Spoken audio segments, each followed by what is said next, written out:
দুমাহে কোনো সন্ধান ওলাল নিৰুদ্দেশ অনিমা ৰায়ৰ ধুবুৰী জিলাৰ গোলকগঞ্জ থানাৰ অন্তৰ্গত চৰাইখোলা গাঁৱৰ ৰবীন্দ্ৰনাথ ৰায়ৰ পত্নী আছিল অনিমা ৰায়। অনিমাৰ দুটা কণমানি ছোৱালী এৰি অনিমা কলৈ গ'ল আজিও পৰিয়ালে নাপালে কোনো সন্ধান। কৰ্মসূত্ৰে অনিমাৰ স্বামী ৰবীন্দ্ৰৰ মাতৃ পিতৃ কণমানি ছোৱালী আৰু পত্নীক ঘৰত ৰাখি অৰুণাচলত থাকে। নিষ্পত্তিৰ নিৰুদ্দেশ হোৱাৰ খবৰ পোৱাৰ লগে লগে 13 মাৰ্চ দিনা গাড়ীত উঠে ৰবীন্দ্ৰনাথ ৰায়। অৰুণাচলৰ পৰা ঘৰলৈ আহি আত্মীয় স্বজনৰ ঘৰত খবৰ লোৱাৰ পিছতো ক'তো সন্ধান নাপাই 15 মাৰ্চৰ দিনা গোলকগঞ্জ থানাত এখন এজাহাৰ দাখিল কৰে। কোনো সদাশয় ব্যক্তিয়ে যদি অনিমাৰ কোনো সন্ধান পায় তেন্তে ওচৰৰ আৰক্ষী চকীত জনোৱাৰ বাবে পৰিয়ালৰ লোকে আহ্বান জনায়। নাইবা ৰবীন্দ্ৰনাথ ৰায়ক মোবাইল নম্বৰ 6000283110 যোগাযোগ কৰিবলৈ অনুৰোধ জনাইছে। গোলকগঞ্জৰ পৰা তপন ৰায়ৰ report, north east frontier news.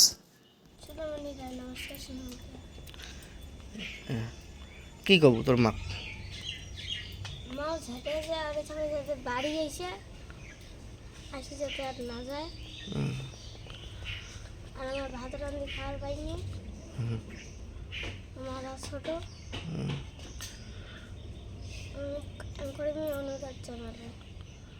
নমস্কাৰ, মোৰ নাম ৰবীন্দ্ৰনাথ ৰায়।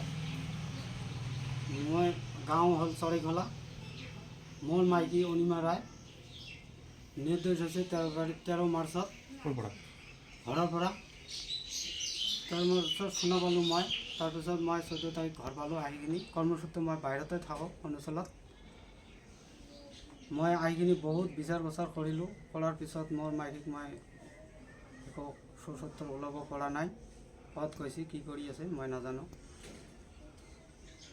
15 মাৰ্চত মই যাইখিনি এজাহাৰ দিলোঁ।